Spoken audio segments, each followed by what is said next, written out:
सभी विद्यार्थियों को मेरा वंदे मातरम। मैं विकास श्रीवास्तव विक्रमादित्य आईएएस गोरखपुर के यूट्यूब चैनल पर आपका स्वागत करता हूं।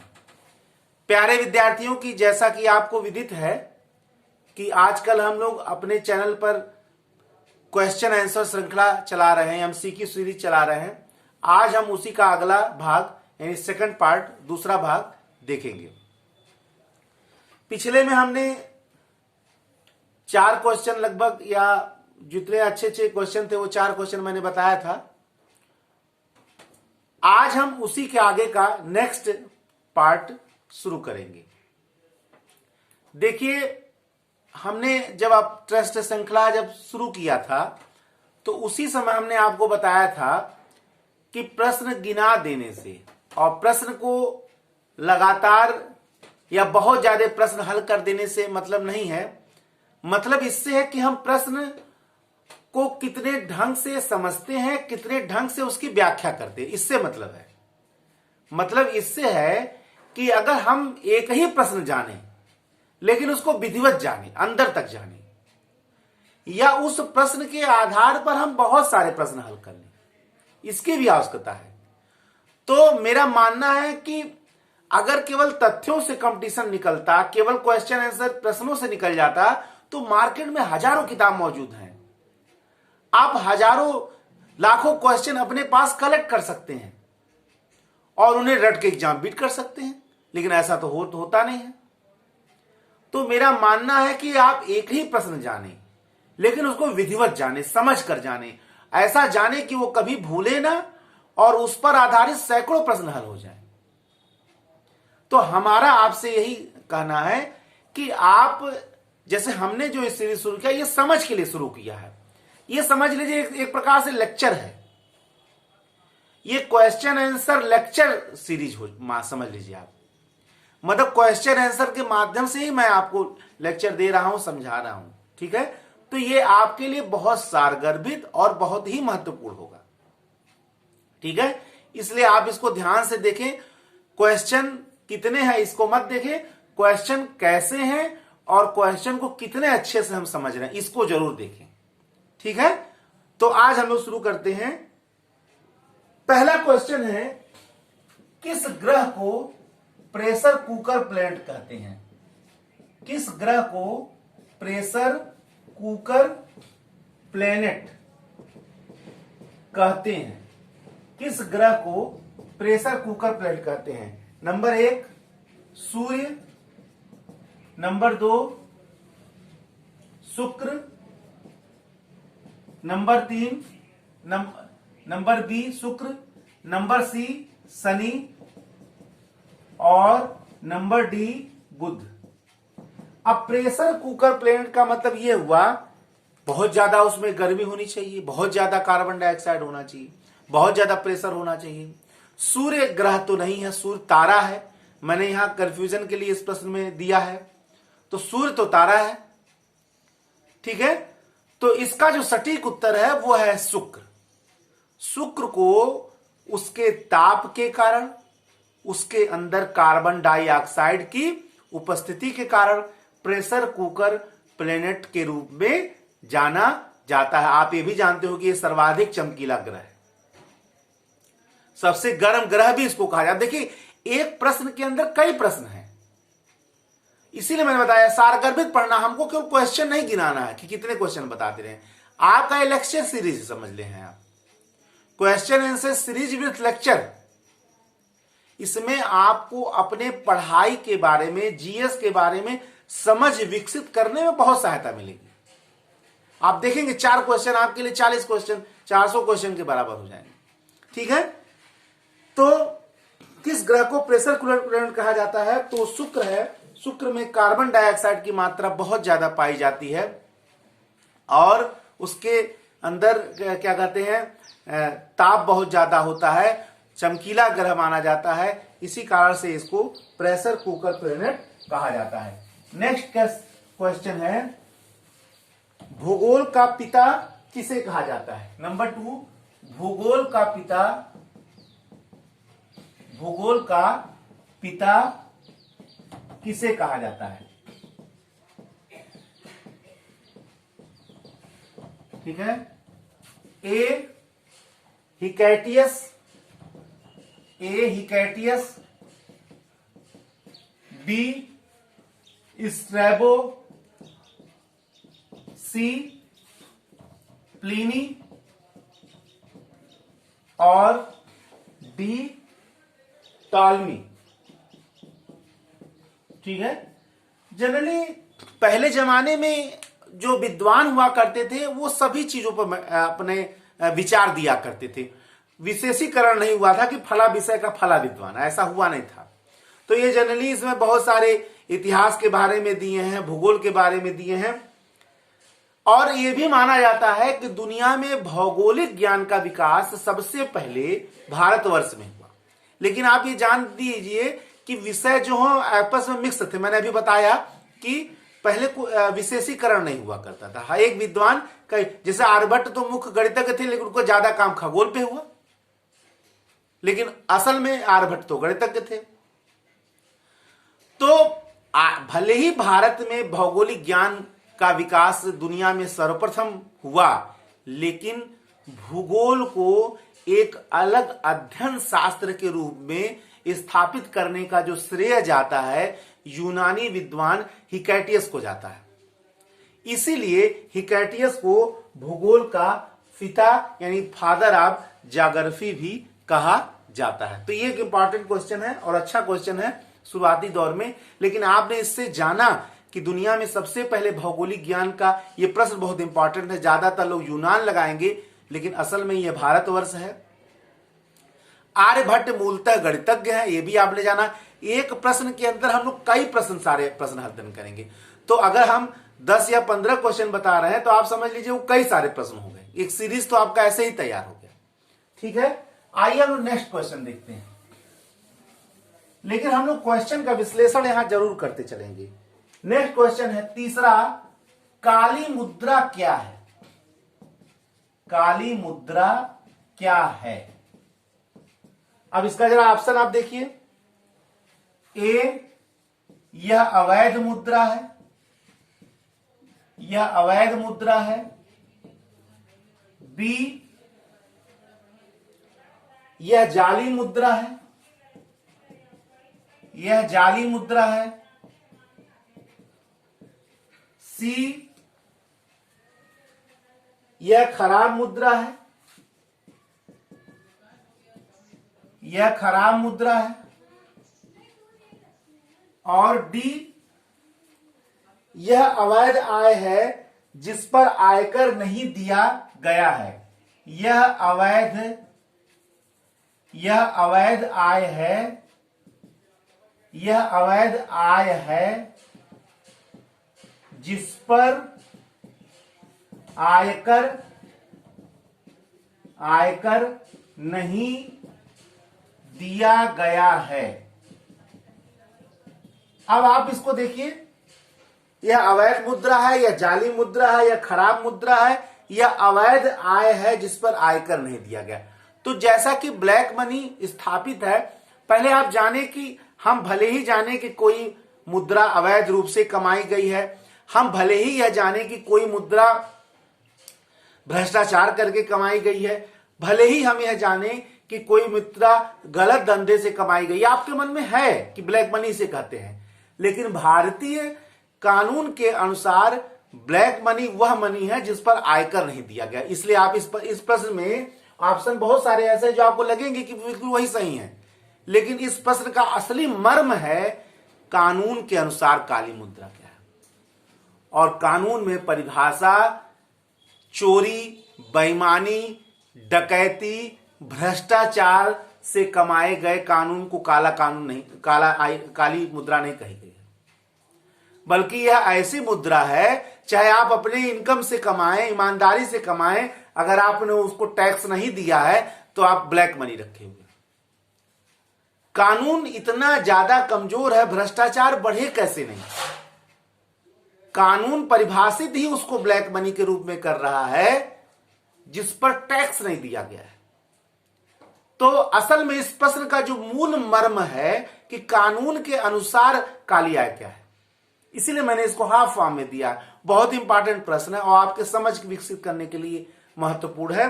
तो काली मुद्रा उस मुद्रा को कहते हैं, यानी इस ऑप्शन इसका डी सही है, यह अवैध आय है जिस पर आयकर नहीं दिया गया। लेकिन प्रश्न तो यह भी उठता है कि अगर वैध आय पर टैक्स न दिया जाए तो भी तो काली मुद्रा होगी। ठीक है, तो ये हो गया। नेक्स्ट आज हम लोग चौथा प्रश्न अब देखते हैं। निम्न में से कौन सी पंचवर्षीय योजना असफल रही? निम्न में से कौन सी पंचवर्षीय योजना, निम्न में से कौन सी पंचवर्षीय योजना असफल रही?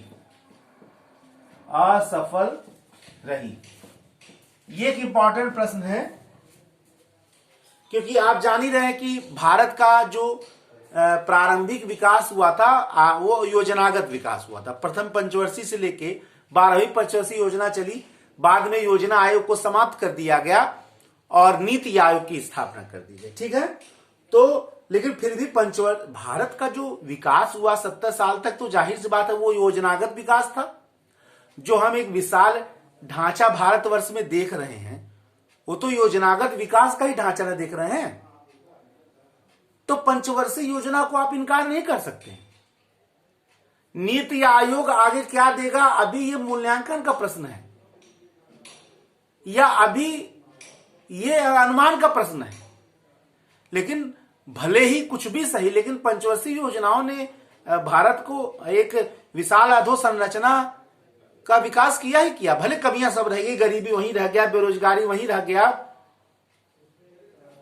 बहुत सारी समस्याएं तो रही गई, लेकिन जो मिला उसको हम इनकार कैसे कर सकते हैं। ठीक है, तो कौन सी पंचवर्षीय योजना असफल रही? ए तृतीय पंचवर्षीय योजना, बी चतुर्थ पंचवर्षीय योजना, सी पांचवा पंचवर्षीय योजना और डी छठी पंचवर्षीय योजना। ठीक है, अब इसमें से कौन सी पंचवर्षीय योजना सुन? देखिए इसका आंसर जो है तृतीय पंचवर्षीय योजना। देखिए भारत में तृतीय पंचवर्षीय योजना जो 1961 से 66 तक चली, 1961 टू 1966। देखिए अब हम आपको इतना बता सकते हैं कि एक ही दो प्रश्न में बहुत समय लग जाएगा, घंटों लग सकता है, इतना व्याख्या कर सकता हूं, लेकिन ज्ञान का प्रदर्शन करना यहां उचित नहीं है। यहां आपको प्रश्नों की जानकारी देना बहुत जरूरी। देखिए प्रश्न का मूल मर्म यह है कि आप एक तो पहले जाने कि कैसा एग्जाम में आ रहा है, दूसरा आप यह जाने कि जो हम प्रश्न पढ़ रहे हैं उससे हमारा नयापन भी दूर हो विषय का। जिन चीजों के बारे में हम नहीं जान रहे हैं उनको भी हम जान लें, तो प्रवृत्त तो हम जाने, जो नहीं जानना उसको भी जान लें। तभी प्रश्न का मर्म है। रटने से अगर कोई आईएएस बन सकता था, रटने से कोई पीसीएस बन सकता था, रटने से कोई नौकरी पा सकता था, तो मार्केट में हजारों किताब मौजूद हैं। हर व्यक्ति पैसे से उसको खरीद लेता, अपने बच्चे को रटवा देता और आईएएस बना देता, लेकिन यह असंभव है। रटिए नहीं, समझिए। मैं ये बार बार कहता हूं, समझ विकसित करिए, समझ विकसित करिए। ठीक है ना, जिस दिन आप समझ विकसित कर लेंगे आपका जीवन सफल हो जाएगा। तृतीय पंचवर्षीय योजना पूर्णतः असफल मानी जाती है। वो समय ही बहुत खराब था। ठीक है ना, उस समय देखिए चाइना का आक्रमण हो गया था 1962 में, फिर 65 में पाकिस्तान का युद्ध हो गया था, सूखा पड़ गया था, बड़ी सारी आपदाएं भारत में आ गई और तृतीय पंचवर्षीय योजना असफल हो गई। उसमें जितना लक्ष्य रखा गया था उसको प्राप्त नहीं किया जा सका। इसीलिए जो असफल योजना माना जाता है वो तृतीय पंचवर्षीय योजना को माना जाता है। नेक्स्ट आइए, पांचवा क्वेश्चन देखा जाए।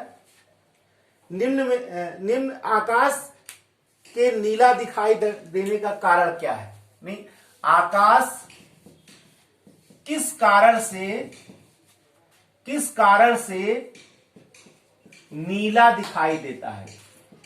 नीला दिखाई देता है। आकाश किस कारण से नीला दिखाई देता है? ठीक है ना, तो आकाश, तो इसमें प्रकाश के हम घटनाएं देख लें। अपवर्तन, नंबर बी परावर्तन, नंबर बी परावर्तन, नंबर सी प्रकीर्णन और नंबर डी विवर्तन।